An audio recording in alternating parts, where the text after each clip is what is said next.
बेटा redemption of debentures में मैंने स्टेप्स लिखे हैं आपके सामने, that how are you going to redeem the debentures. सबसे पहले आप डीआरआर क्रिएट करोगे, debenture redemption reserve. Debenture redemption reserve कैसे क्रिएट करोगे? आपको डिवेंचर रिडेम्पशन रिजर्व करने के लिए देखना पड़ेगा कि आप डिवेंचर कहां से रिडीम कर रहे हो। अगर आप आउट ऑफ प्रॉफिट कर रहे हो, अगर क्वेश्चन कहता है कि सारे के सारे debentures out of profit redeem हो रहे हैं, तो 100% of face value of debenture आपको क्या क्रिएट करना है? डीआरआर। ठीक है, जितने के भी डिवेंचर हैं पूरा का पूरा फेस वैल्यू। डिवेंचर कितने पे इशू हुआ है डजंट मैटर। मान लो 100 का डिवेंचर 95 पे इशू हुआ, डजंट मैटर, 100 रुपए का डीआरआर। 100 का डिवेंचर 110 में इशू हुआ, डजंट मैटर, 100 रुपए का डीआरआर क्रिएट होगा। और अगर आउट ऑफ कैपिटल है, या फिर ऐसा भी हो सकता है कि कुछ भी मेंशन नहीं है, नो मेंशन। नो मेंशन तो हम ये मानेंगे कि ये debenture out of capital redeem हुए हैं, तो आपको 25% of face value of debenture आपको किसमें ट्रांसफर करना है? डीआरआर। ये ट्रांसफर कहां से करना है? Statement of P&L to DRR account. Statement of P&L के अलावा आप कोई भी फ्री प्रॉफिट या रिजर्व यूज कर सकते हो जो अदरवाइज आपको डिविडेंड देने के लिए पड़ा हुआ है और कोई काम नहीं है, उसका कोई स्पेसिफिक रिजर्व नहीं आप यूज कर पाओगे। लेकिन अगर कोई फ्री प्रॉफिट या रिजर्व है, कोई जनरल रिजर्व पड़ा है, तो उसको भी आप यूज कर सकते हो डीआरआर क्रिएट करने के लिए। डिवेंचर रिडेम्पशन रिजर्व कब क्रिएट करोगे? 30 अप्रैल से पहले। मैं ये सजेस्ट करूंगा 31 मार्च के आसपास आप ये डीआरआर क्रिएट कर ले। Otherwise date is not mentioned when the DRR is to be created, लेकिन आप 31 मार्च को DRR क्रिएट कर लें। आपने जैसी डिवेंचर इशू किए आप DRR क्रिएट कर लीजिए 25% और 100%। कभी कभी क्वेश्चन में वो कहता है कि डिवेंचर जो हैं वो इंस्टॉलमेंट में रिडीम हो रहे हैं, उसमें आपके पास ऑप्शन है कि आप सारे डिवेंचर्स का एक ही साथ DRR क्रिएट कर लीजिए और थोड़ा थोड़ा जितने जितने डिवेंचर रिडीम हो रहे हैं उतना उतना DRR में, जनरल रिजर्व में ट्रांसफर कर दीजिए, या फिर सारे रिडेम्पशन होने के बाद इकट्ठा एक ही बार आप डीआरआर में ट्रांसफर करें जनरल रिजर्व। जैसे फॉर एग्जांपल आपके 9 रुपए के डिवेंचर इशू हुए और 3-3 रुपए करके रिडीम कर रहे हो हर साल, तो आप 3 रुपए के हिसाब से डीआरआर क्रिएट करो, 3 रुपए की रिडेम्पशन करो और डीआरआर को जनरल रिजर्व में ट्रांसफर करो, फिर 3 रुपए का डीआरआर क्रिएट करो और फिर जनरल रिजर्व, या फिर आप पूरे 9 रुपए के हिसाब से आप डीआरआर क्रिएट कर लो पहले ही, फर्स्ट रिडेम्पशन से पहले, इशू के टाइम पर, और रिडेम्पशन होने दो और 3-3 रुपए करके आप जनरल रिजर्व में ट्रांसफर करते रहो। You can do that as well. ठीक है, तो डीआरआर क्रिएट करेंगे आप 100% अगर आउट ऑफ प्रॉफिट है, 25% if it is out of capital और नथिंग इज। सेकंड, आप डीआरआई क्रिएट करेंगे। डीआरआई कितनी क्रिएट करेंगे? 15% of face value of debenture on or before 30th April, just before redemption, by 31st March next year। अगले साल 31 मार्च तक जितनी भी रिडेम्पशंस करने वाले हो उसका 15% आप डीआरआई क्रिएट करिए। कब करिए? इस साल 30 अप्रैल। जैसे उदाहरण के तौर पर 30 अप्रैल 2019 तक किसका डीआरआई क्रिएट करना है? जितनी भी रिडेम्पशन 31 मार्च 2020 तक होने वाली। 31 मार्च 2020 आप 6 लाख रुपए रिडीम कर देंगे, 6 लाख का 15%, 90,000 रुपए आप डीआरआई में क्रिएट करेंगे। एंट्री क्या होगी?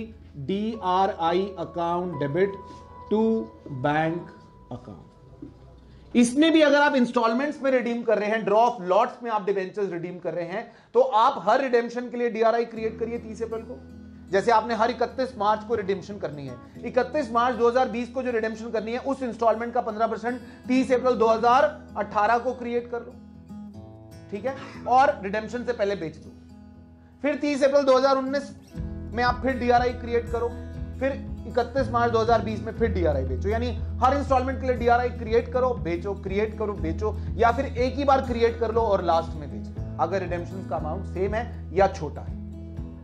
ठीक, एंट्री यही होगी DRI account debit to bank फिर डिबेंचर रिडीम करने से जस्ट पहले डिबेंचर आप इस DRI को रियलाइज करिए, bank account debit to DRI account. ये जो आपने DRI क्रिएट किया था, आपने इन्वेस्टमेंट करी थी, इन्वेस्टमेंट आपसे सरकार ने कंपल्सरली कराई थी कि आपका पास पैसा होना चाहिए डिबेंचर्स को रिडीम करने के लिए। अब डिबेंचर रिडीम करने का टाइम आ गया है, तो वो डिबेंचर रिडीम करने से पहले आप इन्वेस्टमेंट बेचिए, पैसा आ जाएगा, आप डिबेंचर्स को पे करिए। डिबेंचर्स को पैसे पे कैसे पे करेंगे?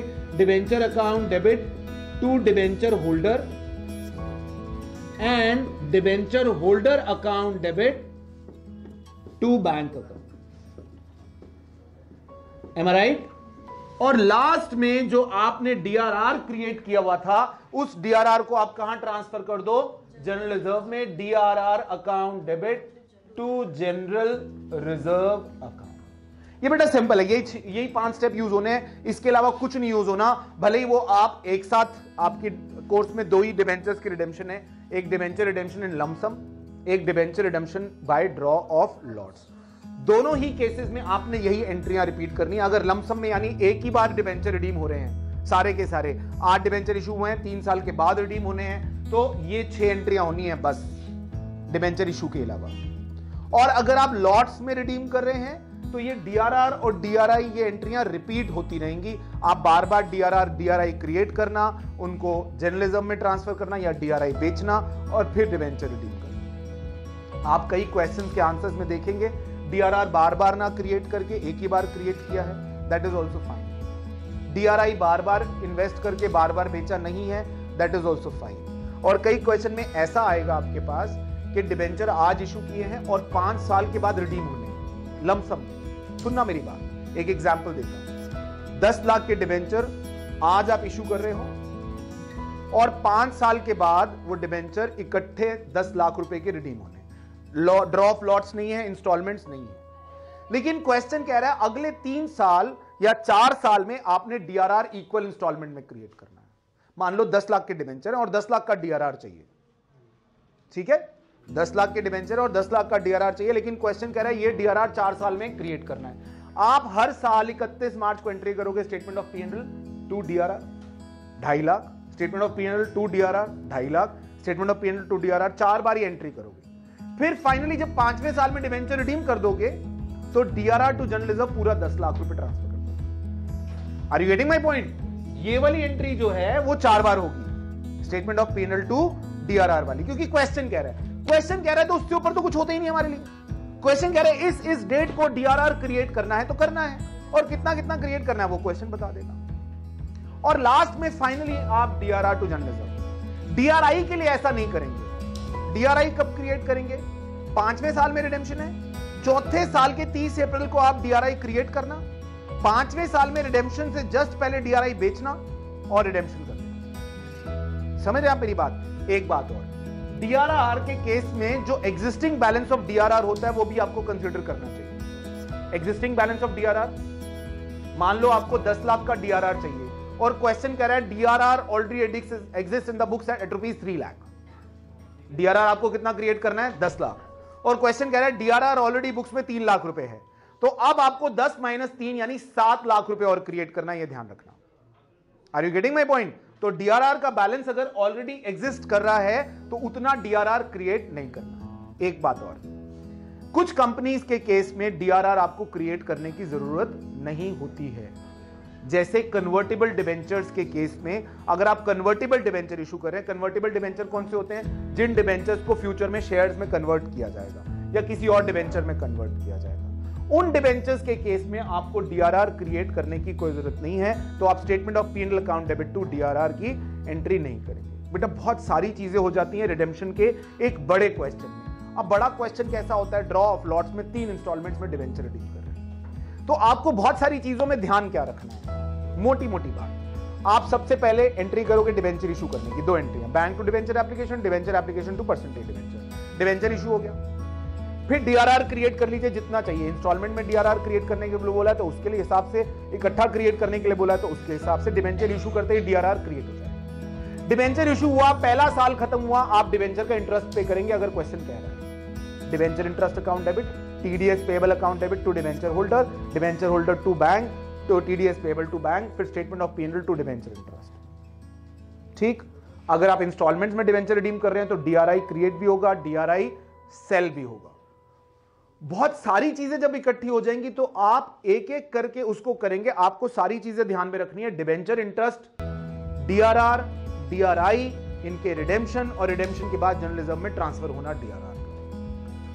आप कुछ बातों का खास ख्याल रखोगे, ये बात ध्यान रखेंगे कि डीआरआर के लिए अगर कोई डेट मेंशन के नहीं है, क्वेश्चन नहीं मेंशन कर रहा कि इस डेट को डीआरआर क्रिएट करना है, then you are the boss, you decide when DRR has to be created. अगर स्टेटमेंट ऑफ P&L से क्रिएट होनी है तो क्लोजिंग ऑफ द ईयर में क्रिएट करिए। डीआरआई कब क्रिएट होना है उसका डेट फिक्स है, on or before 30th April of this year for all redemptions next year.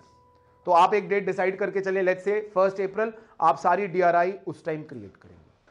Third चीज, डिबेंचर इंटरेस्ट। क्वेश्चन बोले तो डिबेंचर इंटरेस्ट दीजिए, क्वेश्चन ना बोले तो डिबेंचर इंटरेस्ट ना दीजिए।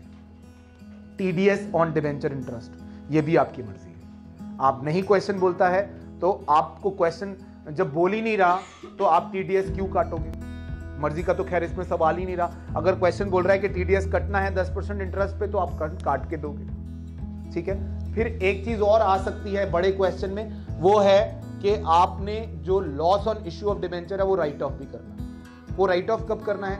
मान लो आपने 1 सितंबर 2019 को आपने डिबेंचर इशू किए, 31 मार्च 2020 को आप loss on issue of debenture right of कर देंगे। जिस साल में आपने डिबेंचर इशू किए हैं वो साल जब क्लोज हो रहा है, उस साल की जब क्लोजिंग है तो आप एंट्री करेंगे statement of P&L account debit to debenture interest, sorry statement of P&L account debit to loss on issue of debenture, या फिर security premium reserve account debit to loss.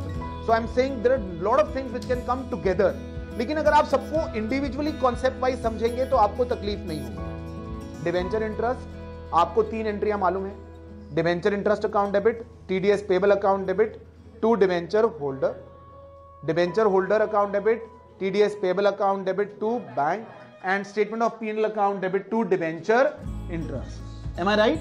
Got my point? Then इसके अलावा debenture interest के अलावा DRR कब create करना है, DRI कब क्रिएट करना है, सबका इंडिविजुअली कॉन्सेप्ट है।